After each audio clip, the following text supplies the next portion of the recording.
Al-Iman TV, sarana penyubur keimanan. Bismillahirrahmanirrahim. Assalamualaikum warahmatullahi wabarakatuh. Alhamdulillahi rabbil alamin. Wabihi nasta'inu ala umurid dunya waddin. Wassalatu wassalamu ala ashrafil anbiya'i wa sayyidil mursalin. Nabiyyina wa rasulina Muhammadin wa ala alihi wa sahbihi wa man tabi'ahum bi ihsanin ila yaumiddin. Wa ashhadu an la ilaha illallah wahdahu la syarika lah wa ashhadu anna Muhammadan abduhu wa rasuluhu, amma ba'd. Puji syukur alhamdulillah kami panjatkan dan kita panjatkan kehadirat Allah Subhanahu wa taala yang telah memudahkan kita untuk kembali berjumpa di program kajian siang yang insyaallah ta'ala menambahkan keimanan dan kualitas ilmu kita terhadap ilmu din, ilmu agama, yang semoga bisa mengangkat derajat kita di sisi Allah Azza wa Jal dan mengangkat kebodohan dari kita. Tidak lupa salawat dan juga salam semoga senantiasa tercurahkan kepada junjungan dan panutan kita baginda Nabi yang mulia Muhammad sallallahu alaihi wasallam, kepada keluarga beliau, para sahabatnya, dan juga orang-orang yang senantiasa mengikuti tuntunan Rasulullah alaihi salatu wassalam sampai akhir zaman. Ma'asyiral muslimin wal muslimat, para pemirsa dan juga pendengar setia radio Suara Al-Iman dimanapun Anda berada, rahimani wa rahimakumullah. Bahasan kita masih erat kaitannya dengan bahasan sebelumnya tentang wajibnya mentaati dan mendengar kepada pemimpin kaum muslimin pada perkara yang ma'ruf, bukan pada perkara yang maksiat. Dan di sini kita akan melanjutkan kembali dari paparan al-muallif rahimahullahu taala di fasal bahasan ini, ya, tentang dalil-dalil yang menunjukkan dan melandasi wajibnya seorang muslim, seorang muslimah untuk mentaati pemimpinnya kaum muslimin pada perkara yang ma'ruf dan bukan pada perkara yang maksiat. Dan kita akan masuk pada dalil yang ke-13 yang disampaikan oleh Syekh Al-Muallif rahimahullahu ta'ala, yakni Syekh Dr. Abdus Salam bin Barjas rahimahullah. Dan di sini beliau katakan pada dalil yang ke-13 dengan membawakan sebuah riwayat yang sahih dari yang disampaikan oleh Al-Imam Ibnu Hibban dari sahabat yang mulia Abdullah ibnu Samit radhiyallahu ta'ala anhu, dia mengatakan, qadima Abu Dzarrin ala Uthman min asy-Syam. Sahabat Abu Dzar radhiyallahu anhu, beliau datang dari negeri Syam, ya, ke kota Madinah, ya, menemui Khalifatul Mukminin Uthman ibn Affan radhiyallahu ta'ala anhu. Faqala, lantas ia pun mengatakan, ya Amiral Mukminin, wahai pemimpin kaum mukminin, iftahil baba hatta yadkhulan nas, bukalah pintu sehingga manusia itu akan masuk. Atah sibuni min qaumin yaqra'una al-Qur'an la yujawizu hanajirahum. Apakah engkau menyangka, ya, ini ucapan Abu Dzar Al-Ghifari kepada Utsman bin Affan yang ketika itu, ya, sebagai khalifat, sebagai Amirul Mukminin. Apakah Anda mengira bahwasannya saya ini, yakni Abu Dzar, bagian dari mereka kaum yang membaca Al-Quran tidak sampai kepada tenggorokan mereka, yang merukuna minad dini muruqas sahmi minar ramyah, mereka keluar dari agama sebagaimana keluarnya anak panah dari busurnya. Thumma la ya'uduna fihi, kemudian mereka tidak kembali, hatta ya'uda as-sahmu ala fawqih, sampai anak panah itu kembali melalui atasnya. Hum syarrul khalqi wal khaliqah, mereka adalah seburuk-buruk makhluk dan seburuk-buruk ciptaan. Sahabat Abu Dzar yang mulia ini radhiyallahu ta'ala anhu, ya, meminta kepada Amirul Mukminin Khalifah Utsman ibn Affan agar dibukakan pintu bagi umat Islam untuk mereka bisa masuk ke kota Madinah, ya.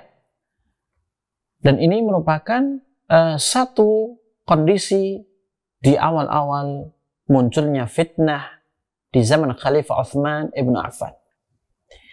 Sampai-sampai Abu Dzar mengatakan kepada sahabat yang mulia Utsman ibn Affan, Khalifah, bahwasanya apakah Anda mengira saya ini termasuk orang-orang Khawarij yang sifatnya mereka ini membaca Al-Quran tidak sampai ke dalam hati, hanya sebatas melalui tenggorokan saja.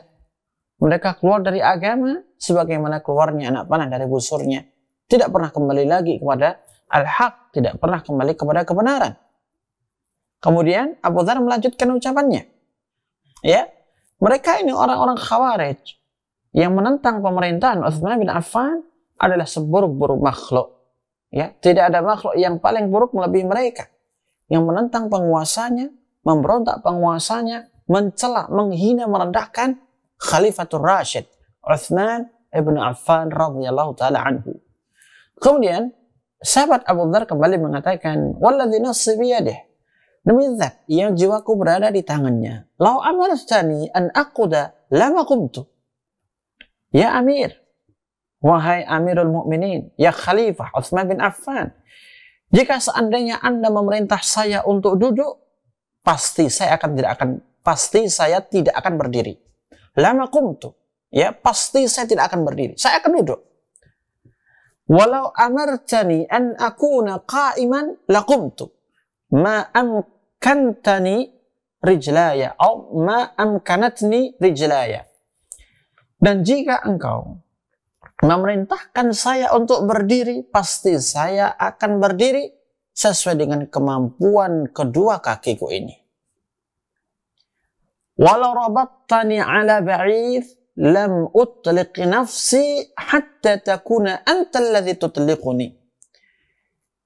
Jika engkau mengikatku di atas unta, maka aku tidak akan membebaskan diriku sampai engkau sendiri yang membebaskan aku.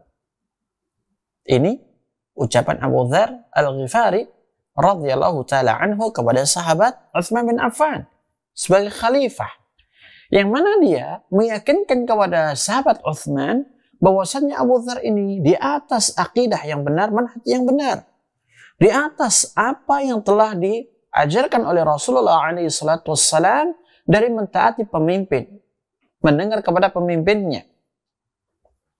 Dia mengatakan, demi Allah, jika engkau perintahkan saya ini untuk duduk, pasti saya duduk. Jika engkau perintahkan saya berdiri, pasti saya berdiri, ya, tentu sesuai dengan kemampuan kaki.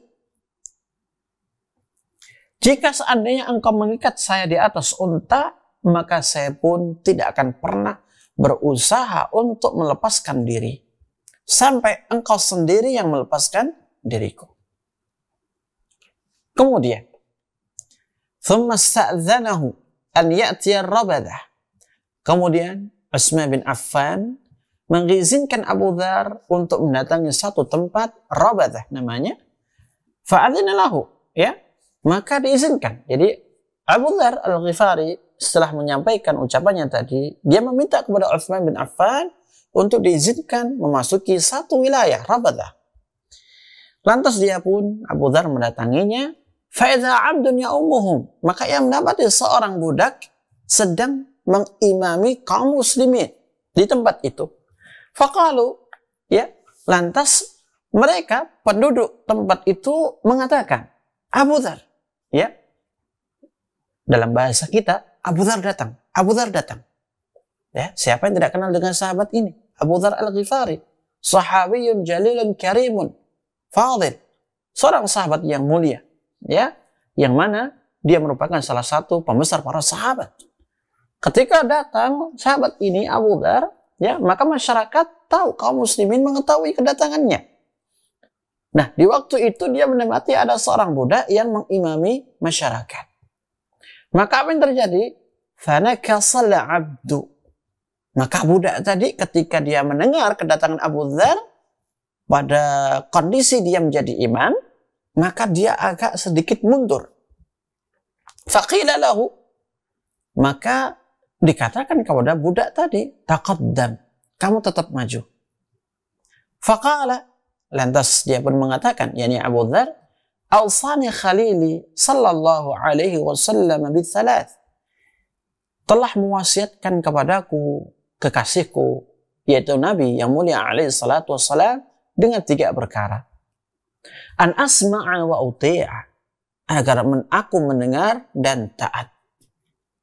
Walau li'abdin habasyiyin mujadda'il atraf, sekalipun kepada budak Ethiopia yang dia terpotong jari jemarinya.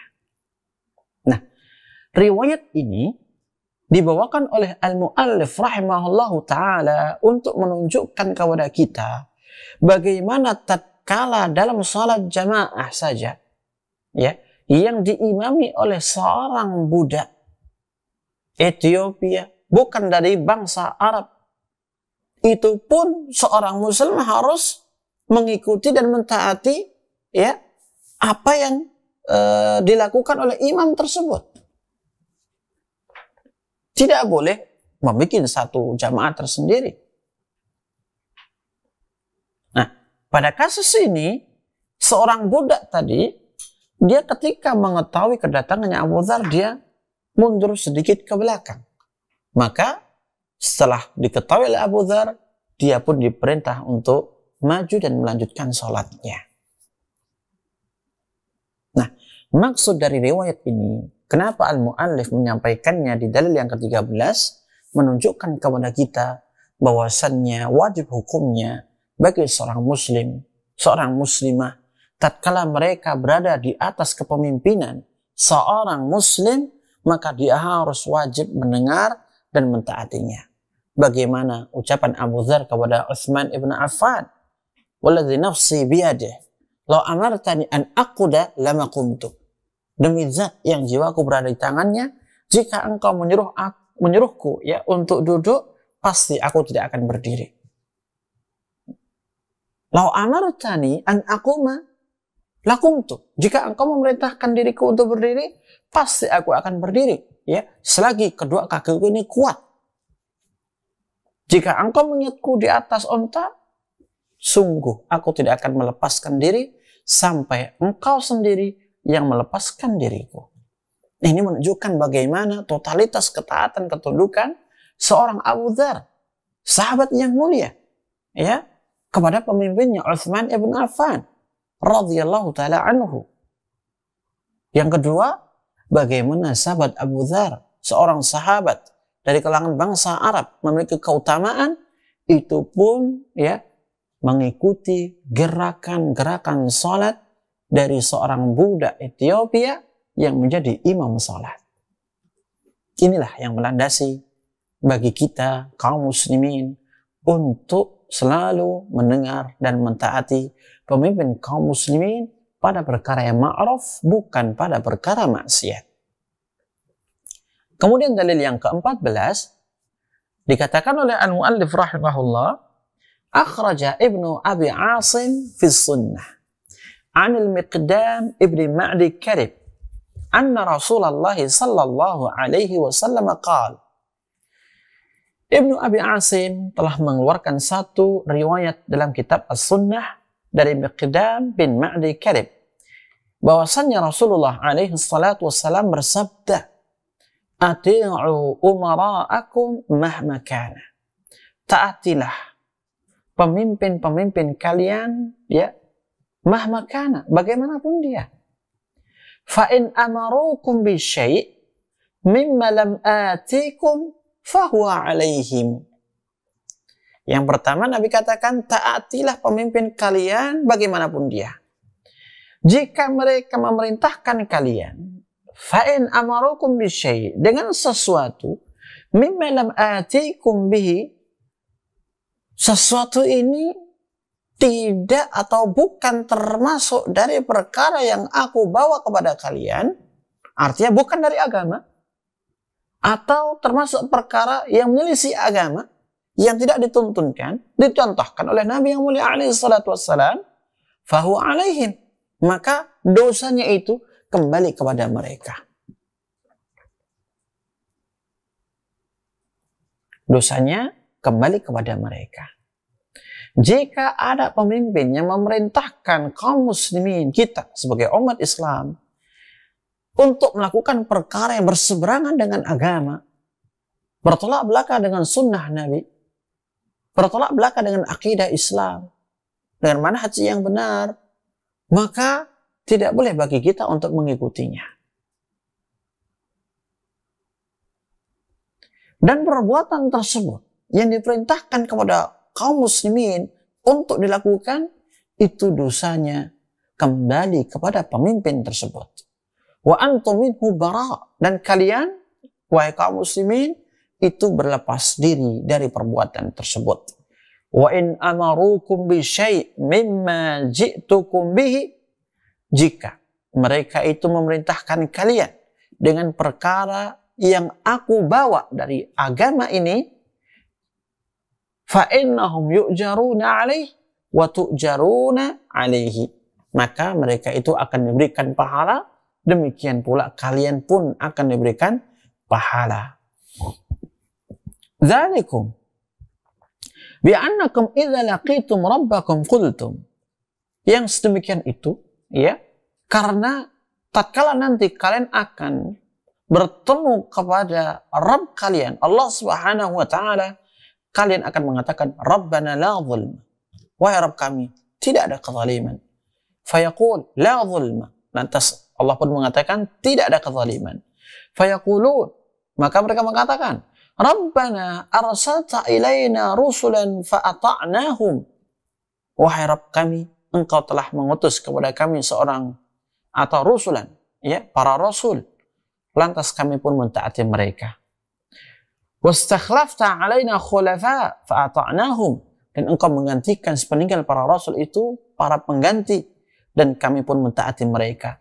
Wa amarta alaina umara fa'ata'nahum, dan engkau memilihkan kepada kami para pemimpin, dan kami pun mentaati mereka.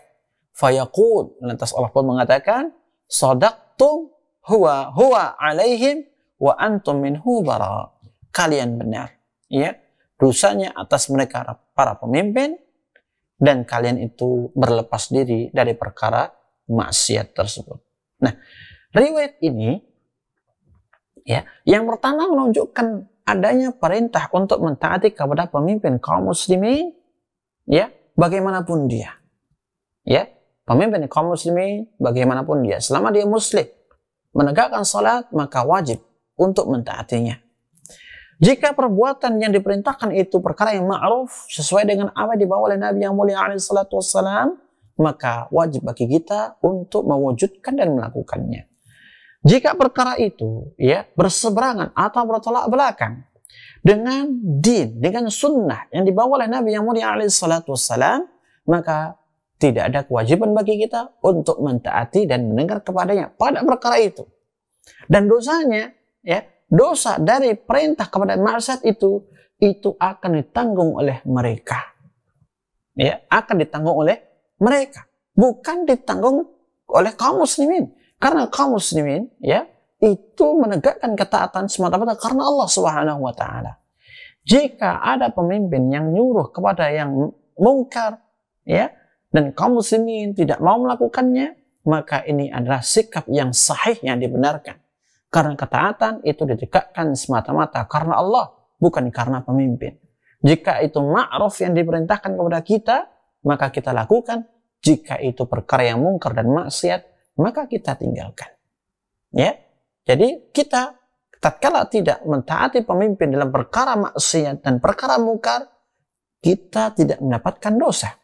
Justru mereka akan dapat dosa dari setiap ketetapan, kebijakan, keputusan, dan peraturan undang-undang yang mereka buat. Ya, karena kita sudah menunaikan kewajiban. Ya, kita mentaati para pemimpin sesuai dengan apa yang diajarkan oleh agama kita dalam ketaatan, dalam kema'rufan, dalam kebaikan. Namun pada perkara yang mungkar, yang maksiat, yang buruk, kita tidak mentaati dan tidak mendengar pemimpin tersebut. Sadaqtum huwa alaihim wa antum minhu bara. Ya, kalian benar. Dosa dari perbuatan mereka, para pemimpin yang menyuruh kalian untuk melakukan kemungkaran, itu kembali kepada mereka. Sedangkan kalian berlepas diri dari itu semuanya. Artinya tidak menanggung dosa. Kemudian dalil yang kelima,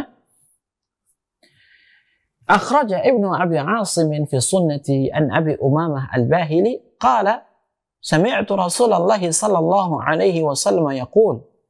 Al-Imam Ibnu Abi Asim dalam kitabnya Sunnah, beliau mengeluarkan sebuah riwayat dari Abu Umamah al-Bahili. Dia mengatakan, saya mendengar Rasulullah sallallahu alaihi wasallam bersabda, innahu la nabiyya ba'di. Sesungguhnya tidak akan ada nabi setelahku. Ini kata Nabi, tidak akan pernah ada nabi setelahku. Dan ini adalah perkara akidah. Setelah Rasulullah diwafatkan oleh Allah Subhanahu wa taala, maka siapapun dia yang mendakwahkan dirinya sebagai nabi, itu adalah nabi palsu. Wajib untuk diingkari. Innahu la nabiyya ba'di. Sesungguhnya tidak ada nabi setelahku. Wala ummata ba'dakum. Dan tidak akan ada lagi umat setelah kalian. Jadi, umat Islam inilah umat akhir zaman. Ya, selesainya umat Islam, tidak ada umat lagi. Yang ada adalah kiamat dan tegaknya akhirat. Ala fa'budu rabbakum. Ketahuilah oleh kalian, sembahlah Rabb kalian. Beribadalah hanya kepadanya. Tauhidkan Allah. Wasallu khamsakum. Dan salatlah salat 5 waktu kalian. Karena ini perkara yang wajib. Termasuk salah satu dari rukun-rukun Islam. Wasumu syahrakum. Dan berpuasalah Ramadan. Wa addu zakata amwalikum. Dan tunaikan. Bayarkan zakat harta-harta kalian. Tayyibatan biha nufusakum. Sebagai bentuk penyuci ya jiwa-jiwa kalian. Kemudian kata Nabi yang terakhir, wa ati'u umara'akum. Dan taati pemimpin-pemimpin kalian. Tadkhulu jannata rabbikum. Niscaya kalian akan masuk surga Rabb kalian. Nah, Nabi yang mulia alaihi salatu wassalam menjelaskan dalam hadis yang mulia ini dengan sanad yang sahih bahwasanya di antara perkara yang bisa memasukkan ke dalam surga, di antaranya selain beribadah hanya kepada Allah dengan mentauhidkannya, menegakkan salat, menegakkan puasa, menegakkan zakat, ya, maka satu perkara yang harus dijaga dan dilakukan, mentaati pemimpin. Wa ati'u umara'akum. Dan taatilah pemimpin-pemimpin kalian. Walaupun pemimpin itu fasik, iya, selama dia seorang muslim. Walaupun pemimpin itu fajir, iya, ya, selama dia masih menegakkan salat. Karena para ulama menjelaskan kepada kita, manakala seorang pemimpin itu muslim, masih menegakkan salat, walaupun dia adalah pemimpin yang zalim, yang fasik, yang fajir, maka kewajiban bagi seorang muslim adalah menjaga ketaatan kepadanya, menjaga loyalitas kepadanya, ya, pada perkara-perkara yang ma'ruf, bukan pada perkara yang mungkar. Dan perkara-perkara tadi yang disampaikan oleh Nabi yang mulia alaihi salatu wassalam, dari mulai mentauhidkan Allah dalam ibadah, salat 5 waktu, puasa Ramadan, menunaikan zakat, dan mentaati pemimpin, ini merupakan kunci mendapatkan surganya Allah. Tadkhuluna jannata rabbikum. Kalian akan masuk surga Rabb kalian. Tadkhulu jannata rabbikum. Pasti kalian akan masuk surga Allah Subhanahu wa ta'ala. Dan ini menunjukkan ya kepada kita wajibnya untuk mematuhi, mentaati, dan mendengar kepada pemimpin kaum muslimin. Kemudian dalil yang ke-16, akhraja Ibnu Sa'd an Zaid ibn Wahb qala, Ibnu Sa'd ya, beliau telah mengeluarkan sebuah riwayat dari seorang ya, bahwasanya Zaid bin Wahab berkata, "Lamma ba'atha Utsman ila Ibn Mas'ud ya'muruhu bil qudumi ila al-Madinah ijtama'a an-nas." Tatkala sahabat Utsman ibn Affan radhiyallahu an, Khalifatul Rasyid, khalifah, pemimpin kaum mukminin di waktu itu, mengutus seorang utusannya untuk menemui Ibnu Mas'ud radhiyallahu anhu, memerintahkan agar dia kembali ke kota Madinah. Jadi sahabat Utsman ini, dia mengutus seorang utusan untuk menemui Ibnu Mas'ud dan memintanya untuk kembali ke kota Madinah. Ijtama'an nas, maka masyarakat itu berkumpul. Ya, ketika utusan itu sampai menyampaikan pesannya Utsman bin Affan, ya, di hadapannya Ibnu Mas'ud, maka masyarakat yang berada di sekitarnya Ibnu Mas'ud, mereka berkumpul dan mengatakan, "Aqim wa nahnu namna'uka an yasla ilaika syai'un takrahu." Ya, hendaknya engkau tinggal di sini, jangan ke kota Madinah, dan kami ya menghalangi dari keburukan-keburukan yang menimpa Anda. Karena sekali lagi di zaman itu merupakan zaman fitnah. Apa kata Ibnu Mas'ud? Ketika masyarakat itu ya meminta agar beliau itu tetap berada di situ, tidak ke kota Madinah. Ya, tetaplah Anda berada di sini, tinggal bersama kami, dan kami tidak ingin Anda ya mendapatkan keburukan dan kejelekan yang Anda tidak suka. Kata Ibnu Mas'ud, "Inna lahu alayya haqqu ta'ah." Sesungguhnya hak Utsman bin Affan yang harus aku tunaikan adalah wajibnya saya mentaati dia. Artinya Ibnu Mas'ud, bagaimanapun dia ya dihalangi oleh masyarakat untuk kembali, dia tetap menegakkan perintah Utsman bin Affan untuk kembali ke kota Madinah. Haqqut ta'ah, ini kewajiban saya untuk mentaati pemimpin. Wala uhibbu an akuna awwala man fataha babal fitan. Dan saya tidak suka kalau saya menjadi orang yang pertama kali membuka pintu fitnah. Dan memang di zaman itu berbagai macam fitnah bermunculan. Dan mereka para sahabat, di antaranya Ibnu Mas'ud, diminta oleh Utsman bin Affan untuk kembali ke kota Madinah. Maka tatkala sebagian masyarakat menghalangi untuk kembalinya Ibnu Mas'ud ke kota Madinah, maka Ibnu Mas'ud pun mengatakan, "Inna lahu alayya haqqut ta'ah." Sesungguhnya ya sahabat Utsman, Khalifah Utsman bin Affan, memiliki ya hak atas diri saya, yaitu untuk mentaatinya. Wala uhibbu an akuna awwala man fataha babal fitan. Dan aku tidak ingin menjadi orang yang pertama kali ya membuka pintu fitnah. Subhanallah. Inilah pemahaman para sahabat. Bagaimana mereka begitu teguh dan kokohnya memegang prinsip di dalam bermuamalah kepada pemimpin. Kita melihat di zaman Utsman bin Affan banyak bertebaran fitnah. Tidak sedikit mereka kaum muslimin yang mencela, yang menghina, merongrong kekuasaan Utsman bin Affan radhiyallahu taala anhu warḍah. Sampai pada puncaknya dibunuhnya sahabat Utsman oleh mereka orang-orang Khawarij qatalahumullah. Para sahabat yang memahami din yang benar, mengenal sunnah Nabi yang hak, memiliki prinsip yang kuat, khususnya di dalam bermuamalah dengan pemimpin, maka mereka satu kata, wajib mendengari dan mentaati pemimpin kaum muslimin. Ibnu Mas'ud disuruh balik oleh Utsman, beliau balik. Abu Dzar ya senantiasa mentaati Utsman bin Affan. Makanya di sini dikatakan, fata'ammal fi'la Ibnu Mas'udin huna wa fi'la Abi Dzar al-mutaqaddim ma'a Amiril Mu'minin Utsman radhiyallahu anil jami'. renungkan perbuatannya Ibnu Mas'ud dalam hal ini. Perbuatannya Abu Dzar yang tadi disebutkan di dalil yang ke-13.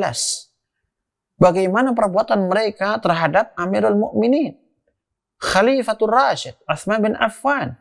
Semoga Allah meridai mereka semua. Yadhharu laka ma kana alaihi jama'atus salaf. Pasti akan nampak bagi Anda apa yang dipegang oleh mereka jama'atus salaf. Mereka kaum salaf terdahulu di kalangan para sahabat. Minat taslimil mutlak li amri syari' sallallahu alaihi wasallam. Ketundukan mutlak mereka kepada perintah Rasulullah sallallahu alaihi wasallam. Apa perintahnya? Mendengar, taat kepada pemimpin kaum muslimin. Wa taqdimi qawlihi ala ma tahwa nafs. Dan mengutamakan ucapan Rasulullah alaihi salatu wasallam di atas keinginan hawa nafsu. Di atas keinginan hawa nafsu. Inilah yang harus kita ambil. Pemahaman yang hak ini. Cara bermuamalah dengan pemimpin yang benar adalah seperti dicontohkan oleh para sahabat. Mereka adalah generasi panutan kita semuanya. Mereka adalah generasi yang dipuji-puji oleh Allah Subhanahu wa taala, yang dipuji oleh Rasulullah sallallahu alaihi wasallam, dan sebaik-baik generasi adalah generasi mereka para sahabat radhiyallahu taala anhum jami'an. Dua perbuatan disampaikan oleh al-muallif, perbuatan Abu Dzar dan juga Ibnu Mas'ud radhiyallahu taala anhuma, menunjukkan dengan begitu jelasnya manhaj para sahabat di dalam bermuamalah kepada pemimpin. Bagaimana mereka mentaati Utsman, mendengar kepada Utsman, memberikan hak pemimpinnya, tidak mengutamakan hawa dan nafsunya. Wa anna al-itharata 'ala al-wilayatil qa'imah fathun aw fataha baba syarrin 'ala al-ummah. Dan bahwasannya menggerakkan masa untuk memberontak kepada kekuasaan yang sah, ini membuka pintu keburukan bagi umat ini. Jadi, menggerakkan massa dalam hal apapun, dalam bentuk apapun, dengan tujuan merongrong kekuasaan yang sah, mengkudeta, memberontak kekuasaan yang sah, maka ini akan membuka pintu fitnah, pintu keburukan bagi umat Islam secara khusus. Dan ini bahaya. Akan tercerai-berai persatuan kaum muslimin. Akan banyak darah yang tertumpah. Akan banyak perkelahian, pertentangan, peperangan sesama mereka. Dan ini dilarang dalam agama. Qala a'immatu da'wati rahimahumullahu ta'ala inda iradihim li ta'ifatin min al-ahadits an-nabawiyyati fi hadzal bab. Para imam dakwah, semoga Allah merahmati mereka, berkata, tatkala menyampaikan sejumlah hadis-hadis Nabi dalam bab ini, yaitu wajibnya mentaati pemimpin kaum muslimin pada perkara yang ma'ruf, bukan pada perkara maksiat, kata mereka, idza fuhima ma taqaddam min an-nusus al-Qur'aniyyati wal ahadits an-nabawiyyati wa kalam al-ulama al-muhaqqiqin fi wujub as-sam' wa at-ta'ati li wali al-amr wa tahrim munaza'atihi wal khuruj 'alayhi wa anna al-masalih ad-diniyyah wa ad-dunyawiyyah la intidama laha illa bil imamati wal jama'ah, tabayyan anna al-khuruj 'an ta'ati wali al-amr والافتيات عليه بغصب أو غيره معصية ومشقة لله ورسوله. Apabila telah difahami apa yang sudah dikemukakan dari nas-nas Al-Quran, nas-nas hadis Nabi, dan juga ucapan para ulama tentang wajibnya mendengar dan taat kepada pemimpin kaum muslimin, haramnya memberontak keluar berselisih dengan mereka pemimpin kaum muslimin, dan apabila juga telah difahami bahwasannya kemaslahatan agama dan dunia itu tidak akan bisa tegak kecuali dengan adanya pemimpin dan persatuan kaum muslimin, maka dengan ini sudah jelas bahwasannya annal khuruja an ta'ati walil amr, bahwasannya keluarnya seorang dari mentaati pemimpinnya, waliftiyati alaihi bi ghazwin aw ghairi, atau pembangkangan, pemberontakan melalui perang atau yang semisalnya, ini merupakan perkara maksiat wa masyaqqatun lillahi wa rasulih, dan merupakan penentangan kepada Allah dan Rasulnya, wa mukhalifatun lima alaihi ahlus sunnati wal jamaah, dan menyelisihi pemahaman ahlus sunnah wal jamaah dalam bermuamalah kepada para pemimpin.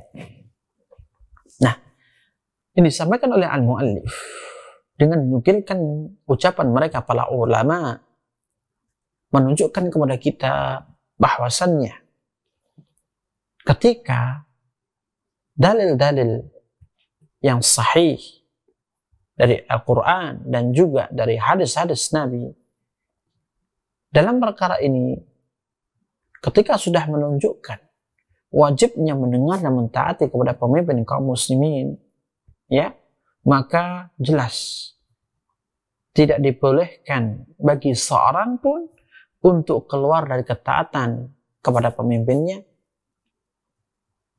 tidak dibolehkan untuk memberontak, tidak dibolehkan untuk mengkudeta, dan ini semua yang termasuk bentuk maksiat kepada Allah dan penentangan kepada Allah dan Rasulnya.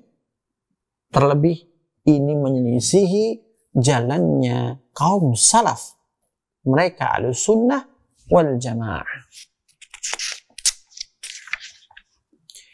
Wa qala Syekhul Islam rahimahullah, dan Syekhul Islam rahimahullah ta'ala mengatakan di akhir bahasan, al-muallif rahimahullah ta'ala membawakan nukilan ucapan Syekhul Islam Ibnu Taimiyah, wa amma ahlul ilmi wad dini wal fadl fala yurakhisuna li ahad fima naha Allah anhu an ma'asiyati wulati al-umur. Adapun ahli ilmu, ahli agama, ahli al-fadl wal fadail, ya, mereka para alim ulama yang memiliki keutamaan, sama sekali tidak memberikan keringanan bagi seorang pun pada perkara yang Allah larang dari bermaksiat kepada pemimpinnya. Bermaksiat kepada pemimpinnya, tidak mendengar dan mentaatinya pada perkara yang ma'ruf. Bermaksiat kepada pemimpinnya manakala dia memberontak, merongrong kekuasaannya, mengkudeta, wa ghishihim, dan menipu pemimpinnya, wal khuruji alaihi biwajhin minal wujuh, dan keluar dari kepemimpinannya dengan berbagai alasan apapun. Ini adalah termasuk perkara maksiat, maksiat kepada pemimpin.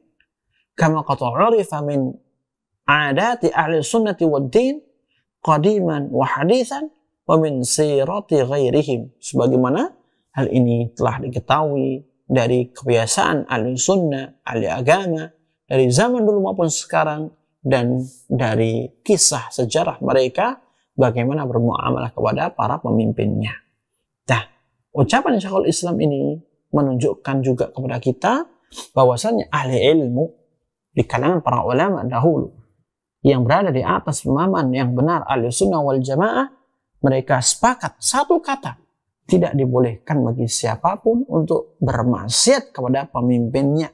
Apakah dia mencela, menghina, merendahkan, ataukah dia itu mencurangi, ya, menipu, berdusta, atau sampai pada titik dia itu memberontak, keluar dari kepemimpinannya, keluar dari ketaatan, atau mencabut baiatnya, sampai pada urusan mengkudeta. Maka ini semuanya tidak dibenarkan, tidak dibolehkan, dan inilah yang menjadi prinsip Ahlussunnah wal Jamaah di dalam membangun, ya, muamalah dengan pemimpin-pemimpin mereka, yaitu dengan mendengar dan taat pada perkara yang ma'ruf, bukan pada perkara yang maksiat.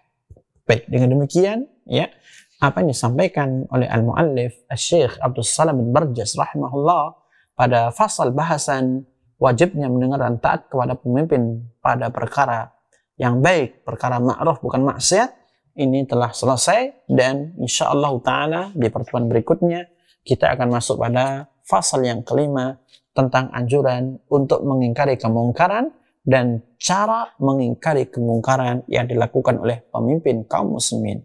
Semoga ini bermanfaat. Wa akhiru da'wana alhamdulillahirabbil alamin. Wassalamualaikum warahmatullahi wabarakatuh. Dukung channel kami dengan like, subscribe, dan aktifkan notifikasi agar kamu tidak ketinggalan video-video menarik lainnya.